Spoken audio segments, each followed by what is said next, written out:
Bendiciones. ¿Cómo estás? Espero que estés bien. Ya me extrañaba, teníamos un tiempecito sin vernos. Aquí estamos otra vez con una nueva entrega. Gracias de antemano por darme el privilegio de entrar a tu casa, a tu hogar, a través de este video, gracias a la tecnología. Para mí es un privilegio hoy presentar la palabra de Dios. Hoy vamos a presentar un tema, el mensaje más solemne que hay para nuestros días, el mensaje de los tres ángeles. Para hablar sobre ello, vamos primero a ponernos en contexto. Este mensaje es muy importante. Es la respuesta a lo que pasa en Apocalipsis 13. En el último ataque, ustedes lo pueden ver en nuestro canal. Ahí explico las dos bestias. La bestia que sube de la tierra y la bestia que sube del mar. ¿Y cuál es el papel de esas dos bestias? Y ahí se ve, apareciera, el que ve solo el capítulo 13, pareciera como que el pueblo de Dios va a ser oprimido y suprimido. Precisamente para eso es la función del Apocalipsis 14, especialmente los versículos 6 y adelante, que es el tema de hoy. Va a ampliar cuál es el papel del pueblo de Dios en el tiempo de fin. ¿Qué va a estar haciendo? ¿Cómo va a hacer frente a esos ataques? El tema de hoy lo dividiremos en el mensaje de los tres ángeles. Hay un otro ángel, pero no lo vamos a tomar hoy por asunto de tiempo. Este es un tema que solamente por el mensaje de los tres ángeles se pudiera predicar un mes. Pero vamos a hacer una síntesis para darle el mensaje central. De ahí, si quiere más información, puede investigar, puede contactarnos. Si hay algún tema de sociedad de paso que te interese, que se trate en este ministerio, déjanos en los comentarios y nosotros lo vamos a hacer con la ayuda de Dios. Vamos a ver dentro del mensaje de los tres ángeles, vamos a verlo desde el punto de vista profético, el contexto histórico en la fecha en que ocurrió y la parte del segundo cumplimiento o el cumplimiento total, que será en un futuro.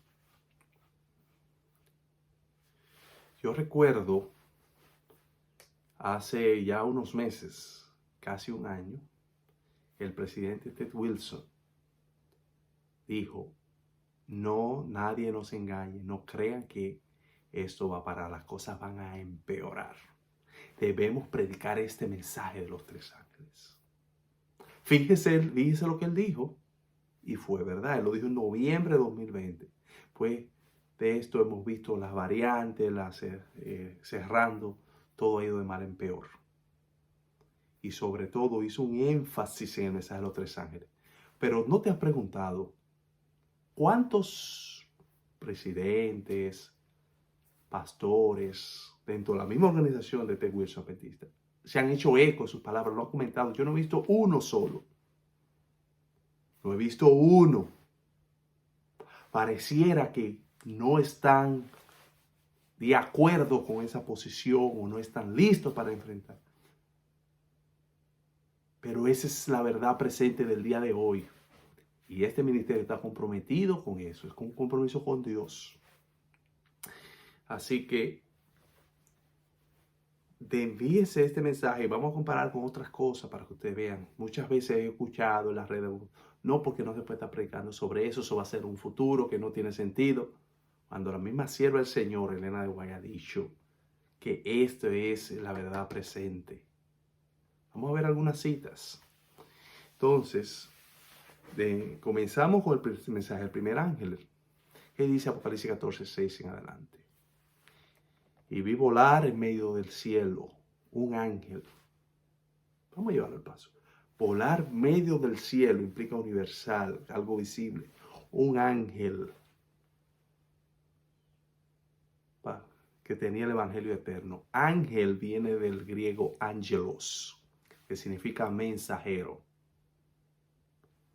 Pero fíjense, hay un detalle que no dice un ángel, dice otro ángel. Si yo te digo, tráeme el otro pote, significa que hay más de uno. ¿A cuál ángel se refiere aquí? Se refiere al ángel de Apocalipsis 10 con el librito en la mano, que abre el libro de Daniel. Esto se ha explicado en otros temas de nuestro querido hermano Pupilo Fajardo, Solo quiero decir que eso es para el tiempo del fin. Apocalipsis 14 te está diciendo, este mensaje es exclusivamente para el tiempo del fin. Pero fíjense que los ángeles no predican, son los seres humanos. ¿Cuál fue la gran comisión? Ir por todo el mundo y predicar el evangelio. Y será predicado todo el evangelio. Y es necesario, fíjense que ese es el mensaje de Jesús. La predicación se le fue dada ¿a quién? Al pueblo de Dios escogido. Es decir, el ángel aquí no lo podemos tomar literal. La gran mayoría de ese texto tiene que ser tomado de una manera profética, simbólica. Porque es el sentido que le da el autor bíblico, Dios a través del autor bíblico. Pero fíjense, dice el evangelio eterno. Pero alguien se preguntará, pero el evangelio siempre se ha predicado y se predicará. Pero aquí tiene una mención especial en el tiempo del fin. Cada época tuvo su verdad presente. Noé predicó. ¿Cuál fue el mensaje de Noé? Dios va a destruir el mundo por un diluvio. Si yo comienzo a predicar eso, la gente me va a decir que yo soy loco, porque no es mi verdad presente. ¿Cuál fue el mensaje de Jonás, el profeta? Arrepiéntese que Dios va a destruir a Nínive. Pero siempre es la misma esencia. Aquí dice la sierva de Dios, una cita muy famosa, el evangelio eterno siempre se ha predicado. El mensaje, fíjense, el mensaje de salvación ha sido predicado en todos los siglos. Pero este mensaje, el del primer ángel, es parte del evangelio que solo podía ser proclamado en los últimos días. Pues solo entonces podía ser verdad que la hora del juicio había llegado. Las profecías presentan una sucesión de acontecimientos que llevan al comienzo del juicio. Entonces, ¿qué nos quiere decir con esto? Fíjense lo siguiente, nos está hablando del juicio. Sigamos leyendo, después volveremos aquí. Y dice, para predicarlo a los moradores de la tierra, a toda nación, tribu, lengua y pueblo. Y será predicado el evangelio a toda nación, tribu, lengua y pueblo. El mismo mensaje. Ustedes ven que es similar. Tienen la misma onda. Fíjense que el objeto son los moradores de la tierra. Es un llamado que se le hace. Predicar significa anunciar en voz alta. Eso es como antes se veían los periódicos. Última hora. El Nacional en Santo Domingo. Y todavía hay muchos vendedores que... Ese es el sentido. Diciendo a gran voz. Temed a Dios y darle gloria. Temed a Dios. ¿Qué significa temer? Una reverencia. Reconocer a Dios como el soberano de tu vida. Y darle la gloria, no tomártela para ti el mérito, y si no fue yo lo hice por mí, yo predico por mí, yo hago esto por mí. No, la gloria es de Dios. Si hay algo bueno en mí, es Dios que lo ha puesto. Porque la hora de su juicio ha llegado.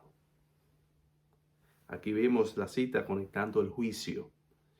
¿Qué juicio? Dice Pedro, es necesario que el juicio comience por la casa de Dios. Es una verdad distintiva dentro de este pueblo que está hablando. Apocalipsis 14. Fíjense que es un solo pueblo, ya tiene un mensaje, anuncia el juicio. Conforme a lo que dice Pedro, es necesario que el juicio comience por la casa de Dios. Y si comienza por nosotros, ¿qué de los otros? Y esto, cuando, por ejemplo, hicimos una referencia al libro de Daniel, pero Daniel nos habla que el juez se sentó y los libros fueron abiertos, hablando de una escena judicial. Y Apocalipsis, Daniel 8:14, que es un tema mayor, que vamos a ver si preparamos un tema después, que dice, hasta 2300 tarde y mañana, el santuario será purificado. Entonces, ¿qué queremos decir con todo esto? Queremos decir que el juicio, hay una conexión entre el juicio y el evangelio eterno. Lutero no pudo predicar que el juicio había llegado en su tiempo, como dice la sierva de Dios. No lo pudo predicar Wycliffe, Hobbes, Jerónimo, ninguno, porque no era verdad para su tiempo. Pero para nosotros sí, ya el juicio comenzó. Y aquí vemos al cumplimiento histórico. Este mensaje lo ubica la sierva del Señor alrededor de 1842. ¿Qué pasó allí? Hubo un gran movimiento en Estados Unidos, comenzando por Guillermo Miller o William Miller, donde a raíz de ese versículo, Daniel 8:14, ellos anunciaron la venida del Señor y que venía. Ellos entendieran el juicio como la venida del Señor. Entonces, ¿qué resulta? En ese momento, esa predicación tuvo un impacto internacional. fue predicado, sobre todo comenzó en la parte este de Estados Unidos y se expandió. Y fíjese cómo termina el mensaje del primer ángel. Y adorad a aquel que hizo el cielo, la tierra, el mar y la fuente de las aguas. Adorar, la adoración. A Dios solo es la adoración. El asunto es un asunto de adoración. Tú adoras a Dios, tú lo reconoces como algo superior, como alguien superior a ti.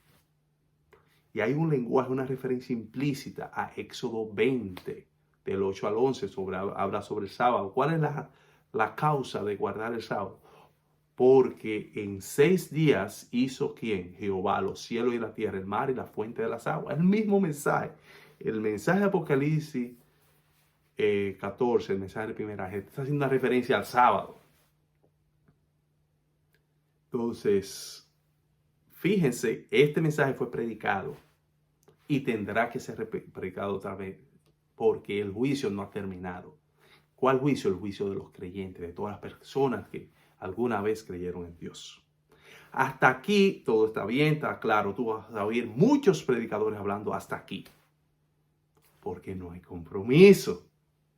Que el juicio va a comenzar, el juicio sobre las obras, dice que cada quien será recompensado. Somos salvos por fe, pero somos juzgados por nuestras obras, los motivos, lo que nosotros hagamos. No hay compromiso aquí. Pero hay una expresión que se dice, si quieres coger peces, mójate los pies. ¿Quieres mojarte los pies? Vamos a mojarnos los pies. De hecho, suscríbete a nuestro canal para que así puedas estar pendiente. Danos un comentario, danos like, para que así el rating pueda subir y podamos llegar a más personas. Entonces, ¿estamos listos para mojarse los pies? Remángate los ruedos. Vamos arriba. Otro ángel, es decir, el mensaje del segundo ángel, le siguió diciendo, ha caído Babilonia, la gran ciudad, porque ha hecho beber a todas las naciones del vino del furor de su fornicación. Fíjese, siento, ha caído. Para tú caer, tú tienes que subir. Eso es lo primero. Yo no puedo caer del suelo. Yo me caigo de un edificio. Es decir, que fue una ciudad que estuvo alta. Dice Babilonia, la gran ciudad. ¿Qué se refiere a esto? Fíjese, en el tiempo bíblico la Babilonia no existía. La Babilonia como país de Nabucodonosor no existía. Es decir, por eso entendemos que es un lenguaje profético. ¿Dónde vemos la primera referencia de Babilonia? Viene del término Babel, confusión. Tenemos que irnos al Génesis. ¿Qué pasó en el Génesis? Mire, esto yo lo explico muy bien, el tema Jesús y el nuevo orden mundial, un tema que yo lo grabé hace mucho, lo vamos a publicar posteriormente en nuestro canal. Pero a grosso modo, ¿qué pasó? Dios destruyó la tierra con un diluvio. Solo los que entraron en el arca, Noé y su familia, se salvaron. Dentro de esa familia hubo una descendencia que en vez de quedarse adorando a Dios en el monte de Ararat, decidieron buscar mejor suerte y hacer su propio camino.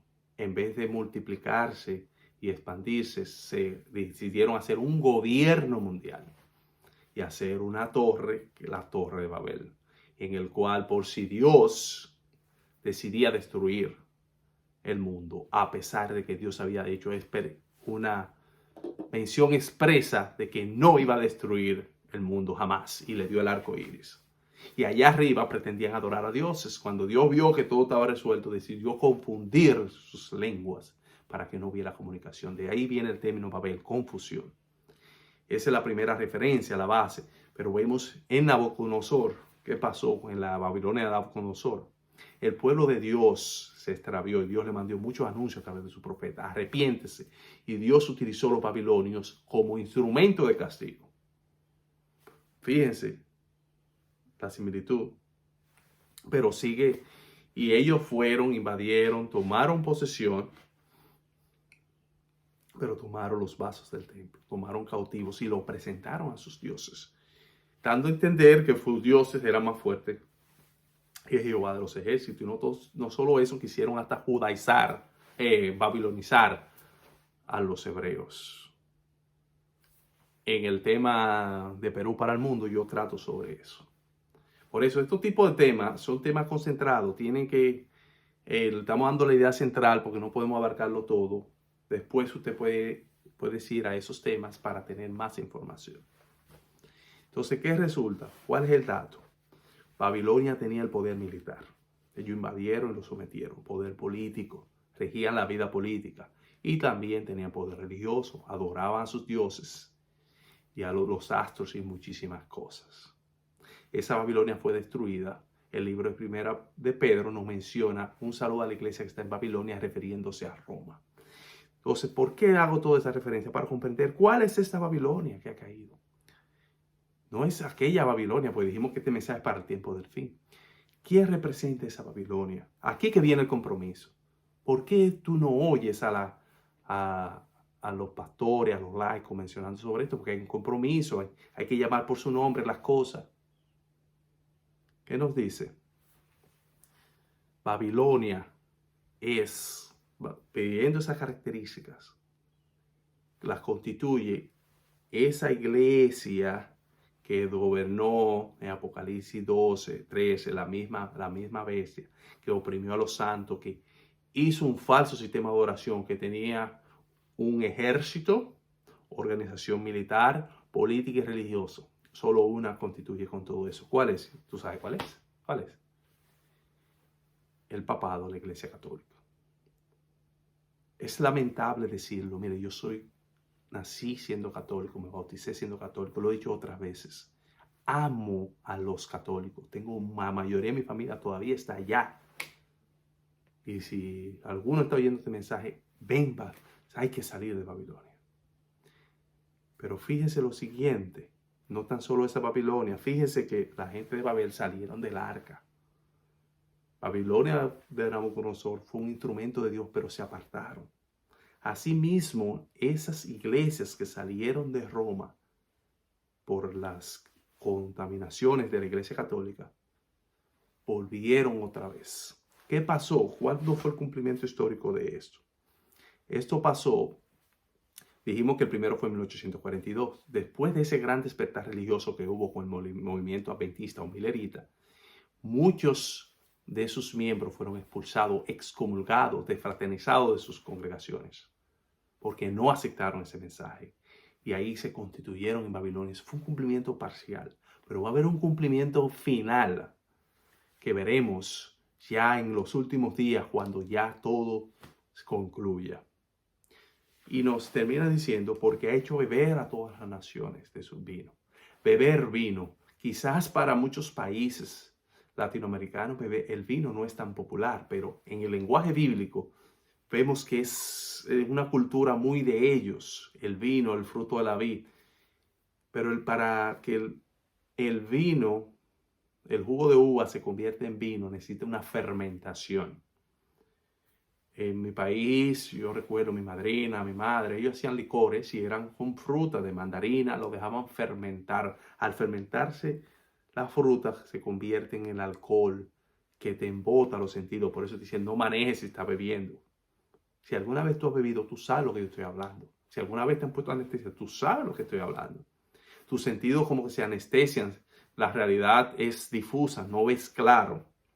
Entonces aquí nos dice que esta Babilonia, esta iglesia católica con todas esas iglesias que sigue, al mundo lo está emborrachando ¿con qué? Con su vino. ¿Qué representa ese vino? Dice el vino de su fornicación. Fornicación, pero no está hablando en un sentido literal, sino en un sentido bíblico. Fornicación es cuando una persona asume un tipo de relación sexual ilícita, en este caso espiritual. Cuando acepta otras verdades, acepta otras cosas. Entonces, por ejemplo, la verdad del domingo es un tipo de fornicación, la inmortalidad del alma, el estado de los muertos, todo eso son cosas para embotar. Es decir, no vienen 1000 años de paz. Eso lo trataremos en otro sentido. Pero el sentido es que son falsas doctrinas. Fíjense lo siguiente. Este mensaje compromete. Porque a veces yo entiendo que queremos quedar bien con todo el mundo. Mire, cuando yo llegué a la iglesia al final de los 90, todavía la mayoría de los cristianos evangélicos decían el Papa es la bestia, el anticristo. Ya cambiaron el discurso porque no quieren comprometerse por el ecumenismo, por estar bien. No, vamos a buscar la cosa en común. Lutero lo dijo, que es el fundador Y toda esa gente lo reconocieron. Y ahora el pueblo de Dios también está en lo mismo. No se puede decir eso, que eso ofende, que eso va a un atentado contra la libertad de la persona. ¿Hasta dónde hemos llegado? Yo le dije anteriormente que yo no había visto un pastor refiriéndose al mensaje del mensaje de Ted Wilson. Ted Wilson, en ocasión del aniversario de la asociación, en los 150 años, fíjense qué visión, dijo, en vez de estar celebrando, deberíamos estar llorando porque estamos vagando en el desierto. Hace tiempo que tuvimos que estar fuera de esto. Estamos en tiempo extra. Pero nadie habla de eso. Pero de otras cosas sí habla. Por ahí yo vi un video de un pastor, presidente de campo, dominicano. Usted lo más seguro lo ha visto. Me lo mandaron por WhatsApp. Donde él toma el tiempo para mandar a la gente a que se vacune por protección. He visto muchos pastores, vacúnate, y se ponen la foto dándole promoción. Fíjense, sin embargo, ¿cuál es la posición oficial de la iglesia? Fíjense en sus pantallas, yo voy a poner un documento. El documento oficial, eso fue de la Asociación General, en este caso a través de la División Interamericana, que es la que les corresponde a Santo Domingo de la parte de Interamérica. Aquí vemos en el encabezado que nos dice las vacunas contra el COVID-19, respuestas, preocupaciones y consejos desde la Iglesia Mundial. Esa es la posición oficial, la Asociación General. Hay un grupo de médicos, farmacéuticos y teólogos. Ellos dan algunas recomendaciones, hablan del uso de la vacuna, de algunas preguntas e inquietudes. Pero fíjese lo que dice al final, para que ustedes vean el cambio de discurso, la gran diferencia. La decisión, fíjense, léalo usted mismo para que después no diga que me lo estoy inventando yo. Es la iglesia oficial. La decisión de vacunarse o no es elección de cada individuo y debería tomarse en consulta con el profesional de salud de cada persona. ¿Cómo es la decisión personal? Yo la tengo que tomar yo responsablemente.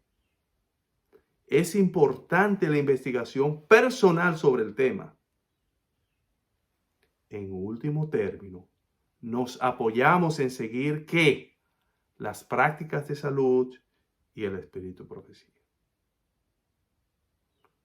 Y en seguir la conducción divina en nuestra vida, lo que nos traerá paz y seguridad respecto a nuestra decisión. Es decir, el espíritu de profecía nos habla de los 8 remedios naturales, dentro de los cuales está el agua, luz solar, confianza en Dios, aire puro, etc. Pero fíjense, esa es la posición oficial. Ellos dicen es personal. Nosotros entendemos que hay algunos beneficios, estos son algunas cosas que creemos que no son ciertas, pero al final dice la decisión es tuya personal. Pero allá en el patio en Dominicana, con vergüenza lo digo porque soy dominicano, viene este siervo de Dios a decir esto. Y no tan solo él, es algo mancomunado. Como si nuestra esperanza tuviera una vacuna. Como si el mensaje adventista fuera de vacuna. Ese no es el mensaje adventista de vacuna. El mensaje de nosotros, la Reforma Pro Salud, lo que pasa es que muchos de nosotros, desde abajo hasta arriba, no lo practicamos. Y como no lo practicamos, no lo creemos y no lo podemos predicar. Pero veremos que ese es el brazo derecho del mensaje del tercer ángel. Entonces, hay una cita muy interesante que se encuentra en el libro Testimonio para la Iglesia, tomo 5, que nos dice, mírenlo en su pantalla, léalo, para que después nos diga, Dios empleará forma y medios que nos permitirán ver que Él está tomando las riendas en sus propias manos. Fíjense, a veces cuando uno ve ese tipo de declaraciones que mencionamos, yo quisiera convertirme en una emía y jalarlos por los cabellos. Pero Dios dice, no, espérate, yo voy a tomar el control por mis propias manos. Los obreros se sorprenderán por los medios sencillos que utilizará para realizar y perfeccionar su obra en justicia. Esta se encuentra en Testimonio para Ministros, página 299. Y sigue la otra cita. Dios ha prometido que donde los pastores no son fieles, ¿qué es fiel? Cumplir con el mandato de Dios, de cuidar la grey. Él mismo se hará cargo del rebaño. ¿Quién? Dios. Dios nunca quiso que el rebaño dependiera totalmente del instrumento humano. Gloria a Dios. Pero los días de la purificación de la iglesia se aproximan velozmente. Dios se propone tener un pueblo puro y leal. Vemos cómo la profecía se complementa con Juan 10, que habla de los asalariados. Cuando ven el peligro, huyen, de los ladrones que vienen para hurtar y de los pastores fieles también. Fíjense, en este momento de incertidumbre, en vez de llevarle paz, lo que estamos es haciendo lo contrario. ¿Qué hacer con esas personas que entienden que personalmente, ya sea por una decisión o por una situación médica, entienden que no deben vacunarse? Este tema no de vacuna, es el hecho de que veo la conexión. ¿Ustedes me están siguiendo? Entonces, por eso es que tenemos que ver. Dios hace un llamado a esos pastores que sean fieles. Seguimos. Entonces hemos hablado de los dos ángeles, hemos hablado de Babilonia, el primer ángel. Vamos al mensaje del tercer ángel. Este mensaje, dijimos, el segundo, se cumplió entre 1843 y a principios de 1844. Pero aquí vemos qué dice el mensaje del tercer ángel. Si leemos en Apocalipsis 14, versículo 9 en adelante, dice, el tercer ángel, lo llama por nombre, dice, siguió diciendo a gran voz, si alguno adora a la bestia a su imagen y recibe la marca en su frente o en su mano, él también beberá del vino de la ira de Dios. Vamos a pararlo aquí, vamos a tomarlo por paso. Dice, si alguno adora a la bestia, el otro hablaba de adorar a Dios, es decir, va a haber dos adoraciones, o tú adoras a Dios o adoras a la bestia. ¿Cuál bestia? Apocalipsis 13, ¿no? Ya le hicimos referencia en el tema que tuvimos en el último ataque. Lo puedes ir a ver allá.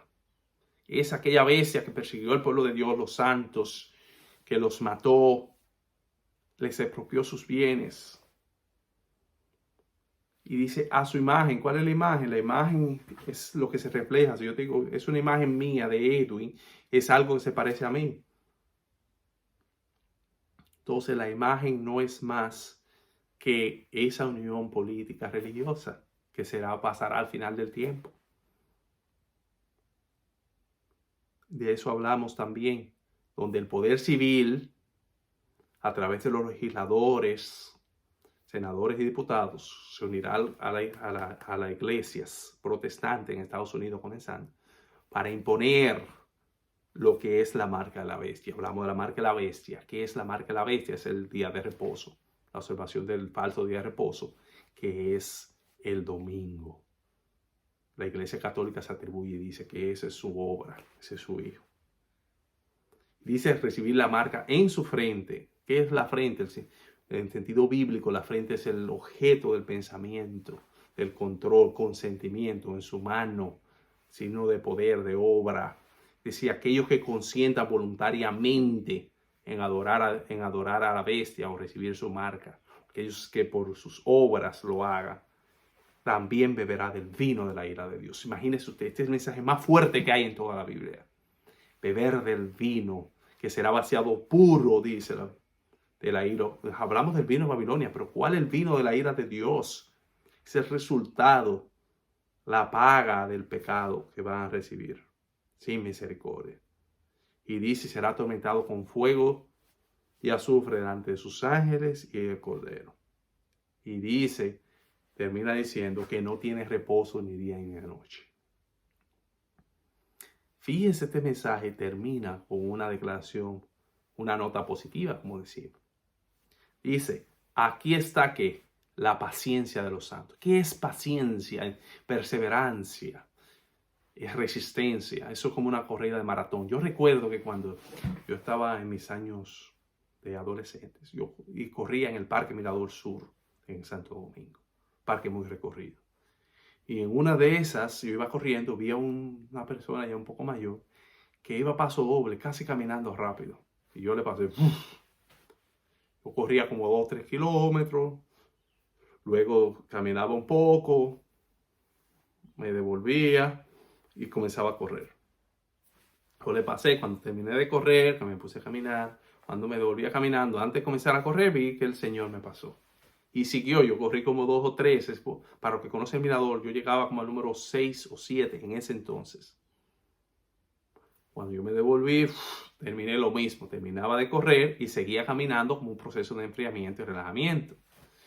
Cuando ya termino de correr, termino mi jornada, que lo estoy caminando, al rato me pasa el mismo Señor. Y luego ya antes de irme me volvió a pasar de nuevo. Vemos lo que se llama perseverancia, esa resistencia. Esa resistencia que tendrá el pueblo de Dios. Fíjense, Dios jamás tiene 2 pueblos. Hay muchos que todavía están en Babilonia. Si tú me estás oyendo, todavía estás en una de esas iglesias. Porque no sabes. Es un llamado a salir al pueblo de Dios. Fíjense, hay que tener perseverancia cuando todo el mundo, tu padre, puede ser tu padre, tu madre, hermano, hermana, todo el mundo está en contra tuya. Que te digan tú vas a perder el trabajo si tú no guardas el domingo o si tú si tú no trabajas en sábado. Cuando pase por una ley dominical que sea obligatorio, donde vas a perder tus bienes y todo. Esa hay que tener paciencia, esa perseverancia. Pero no se queda aquí, dice, los que guardan los mandamientos. ¿Qué es guardar? Cuidar, tener cuidado, algo, tenerlo puro. Mandamientos de Dios. Palabra clave, anótala. Fíjense, ¿cuáles son los mandamientos de Dios? Éxodo 20. Mencionamos el sábado, pero ahí están todos los mandamientos. Fíjense lo siguiente, hay muchas personas de otras denominaciones dicen, no, que los mandamientos quedaron clavados en la cruz, ya no es necesario. Incluso uno dijo, no, ahora son los mandamientos de Jesús. Cuando Jesús le preguntaron, Maestro, ¿cuál es el gran mandamiento? Amarás a Dios sobre todas las cosas y amarás a tu prójimo como a ti mismo. Este es el grande, mayor, y el otro también. Fíjense, y ellos presumen de eso. Dicen, no, estamos en el nuevo pacto, pero lo que ignoran es que son citas del Antiguo Testamento, de la misma ley mosaica que ellos quieren poner por abajo. Es decir, la ley que Dios le dio a través de Moisés, que Moisés escribió con su mano, ahora Jesús la cita y ellos quieren invalidar la que Dios escribió con su dedo. Pero aquí la Biblia es clara, dice los mandamientos de Dios, incluyendo el sábado. Es una característica. Y sigue diciendo, y la fe de Jesús, el testimonio de Jesús. Tener fe en Jesús significa aceptar a Jesús como nuestro Salvador. Ese sacrificio de Jesús, aceptarlo como nosotros. Fíjese lo siguiente, hablamos del cumplimiento histórico de los otros 2. Este comenzó en 1844. ¿Por qué es importante esta fecha? En 1844 Jesús pasó del lugar santo al lugar santísimo. Eso lo vamos a explicar en otro tema, pero por ahora vamos a dejarlo hasta ahí. ¿Qué representa eso? En el antiguo Israel, en el santuario, había 2 servicios, el servicio diario y el servicio anual. En el servicio diario venía un pecador, por ejemplo, si yo me robaba algo, lo devolvía, iba a presentar mi ofrenda, podía ser de varios tipos, vamos a poner un cordero en este caso. Después de ponerle la mano, al degollarse, se ponía la sangre en el altar y se iba y se entraba en el santuario. Esa sangre, dice la Biblia, que casi todo se purifica la sangre, porque la vida no comerás, también en otra parte dice, no comerás la sangre, porque la vida está en la sangre. Esa vida de ese animal inocente me era transferida simbólicamente a mí cuando yo imponía las manos, y mis pecados eran transferidos a ellos. De la misma manera, se ponía en el sacrificio, en el altar de sacrificio, y se llevaba allá adentro del santuario, en el primer departamento que conocemos como el lugar santo.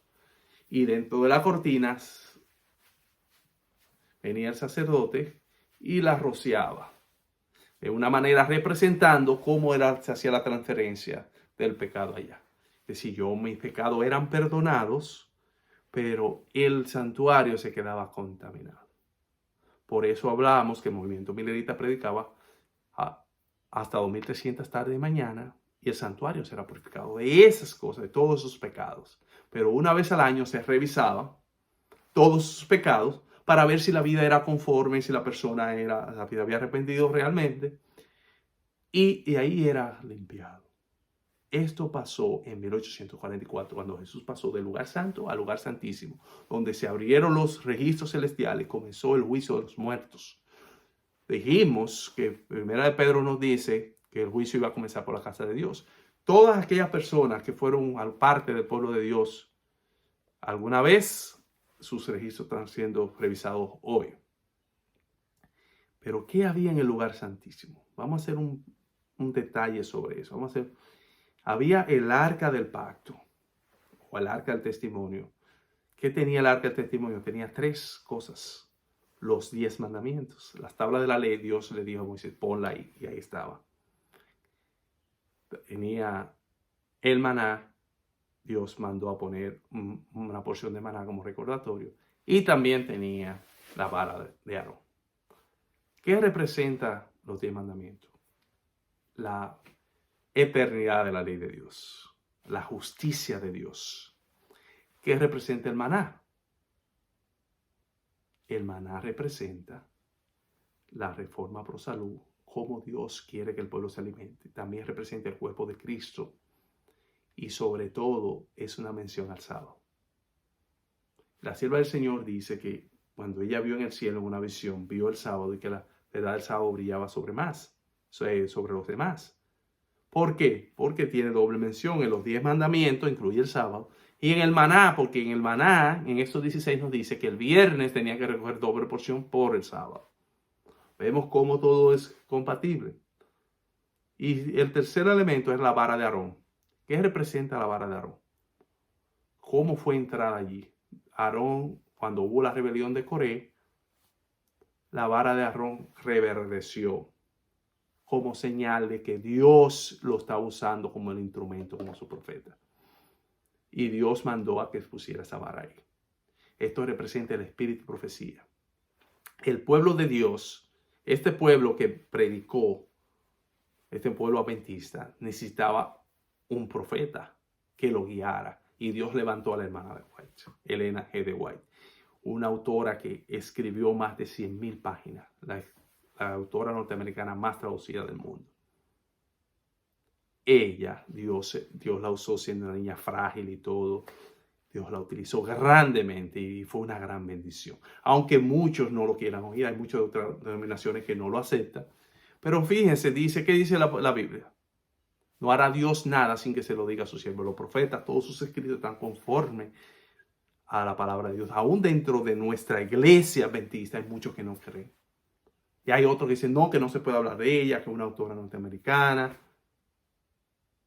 Excúsame, esa es una profeta, la mensajera del Señor. Es una de las características esenciales. El pueblo de Dios tiene 2 características para el pueblo de Dios, o solo 2. O al pueblo cumple con que guarda todos los mandamientos, los 10 mandamientos. Fíjense que el sábado anteriormente fue predicado muy tímidamente, solo los bautistas los tenían. Un grupo de bautistas, no todos. Todavía hay un pequeñito grupo que lo hace. Pero lo guardaban como el sábado. Ellos no entendían toda la verdad. Todavía el movimiento adventista no lo tenía en un principio. Fue revelado después. Pero también no se queda ahí el espíritu de profecía. ¿No? Hubo un silencio en el tiempo, que no hay registro de que hubo profeta en mucho tiempo. Entonces, ese es el único pueblo. ¿A qué llamo todo eso? Todas estas verdades fueron reveladas o enseñadas a partir de 1844. Dice la sierva del Señor en el libro de Primeros Escritos, cuando Jesús pasó del lugar santo al lugar santísimo, aquellos fieles siguieron por la fe y entraron con él. Mientras en cambio, aquellas iglesias que construyeron Babilonia se quedaron en el lugar santo y Satanás se apareció como al lado, apareciéndose como Jesús y le sopló, dijo, toma de mi espíritu, y se quedaron ahí. Hay muchos todavía predicadores de hoy dentro del pueblo de Dios que quieren estar en el lugar santo y predicando lo mismo. Para los evangélicos la expiación terminó en la cruz. Jesús está solamente allá en el cielo para muchos de los cristianos. Simplemente ahí esperando. Pero nosotros sabemos, como pueblo de Dios, que Jesús está militando por ti y por mí. Que no basta con que tú aceptes a Jesús un día. Si hoy yo pequé, yo puedo confiar. Y así como los israelitas miraban al santuario cuando estaban lejos en dirección al santuario y se arrepentían, nosotros podemos levantar los ojos al cielo. Porque dice que acerquémonos, y dice el apóstol Pablo en el libro de Hebreos, acerquémonos pues confiadamente al trono de la gracia. Podemos entrar allá al lugar santísimo por la fe. Esas verdades especiales hay que decirlo. Esa es la verdad presente para nuestros días. Y hay muchos que no quieren, que quieren retener. Hay una cita poderosa del hermano White sobre eso. Señores, es un mensaje que compromete. Esto hay que vivirlo y predicarlo.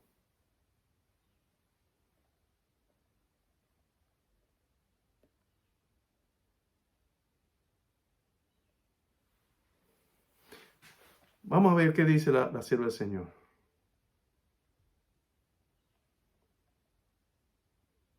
Voy a leer dos citas. Primero dice, Satanás ha ideado un estado de cosas por la cual la proclamación del mensaje del tercer ángel será detenida. Debemos precavernos de sus planes y métodos. No debe suavizarse el tono de verdad. ¿Cómo? No, que la gente se ofende. No debe suavizarse el tono de verdad. No debe disimularse el mensaje. Digan el mensaje, hay que predicarlo para este tiempo. El mensaje del tercer ángel debe ser fortalecido y confirmado. El capítulo 18 de Apocalipsis revela la importancia de presentar la verdad, no en términos mesurados, sino con valentía y poder. Ha habido demasiados rodeos en la proclamación del mensaje del tercer ángel. Óyeme, desde Elena de White, desde los 1800 está pasando eso. El mensaje ha sido dado tan claro y distintamente como debiera haber sido proclamado. Óyeme, esas citas son poderosas. Muy bien. Entonces, todavía sigue diciendo, hay algo más bonito que dice sobre ese grupo, ese pueblo especial. Y oí una voz que me decía, una bienaventuranza maravillosa. Escribe, bienaventurados de aquí en adelante los que mueren en el Señor. Sí, dice el Espíritu, descansarán de su trabajo porque su obra con ellos sigue. Fíjense, hay una bienaventuranza, una bendición. Este lado reposa y sus obras le siguen. En cambio, el otro grupo, no hay reposo jamás. ¿Qué implica esto? ¿Por qué? Porque son obras que funcionan por amor. Este pueblo en 1800, los que murieron conociendo la fe del mensaje del tercer ángel, tendrán un premio especial de Dios.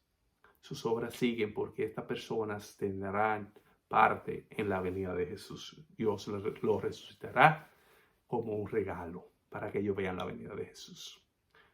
Nuestro hermano Pupilo Fajardo, él le predicó un tema de la resurrección especial donde él se explaya sobre eso con todos los detalles. Ve a verlo. En resumen, ¿qué hemos dicho? Hemos dicho, Dios tiene un mensaje especial para hoy. Este mensaje debe ser proclamado. Este mensaje va dirigido para aquellas personas que todavía no conocen.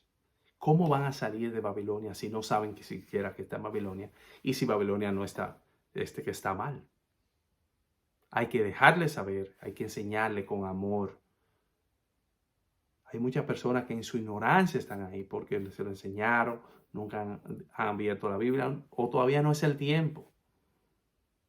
Y te hago un llamado para que vengas aquí al pueblo de Dios, al pueblo que guarda los mandamientos de Dios y tiene la fe de Jesús y el Espíritu profecía.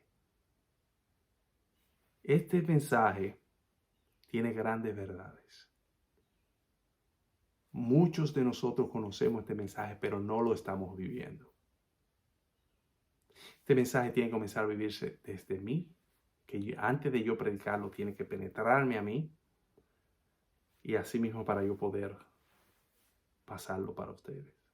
Si tú que tienes tiempo estando en la iglesia, has oído varios temas sobre los eventos finales, el mensaje de los ángeles, de los 3 ángeles, ¿qué estás haciendo con él? No necesariamente tienes que predicar, pero estás viviendo conforme. O es que tus ojos están en las cosas del mundo, terrenales. Es que realmente creemos que Jesús viene ya, que los acontecimientos están. Oiga el nombre, nuestro nombre es Adventista. Creemos en el pronto advenimiento, la venida de Jesús.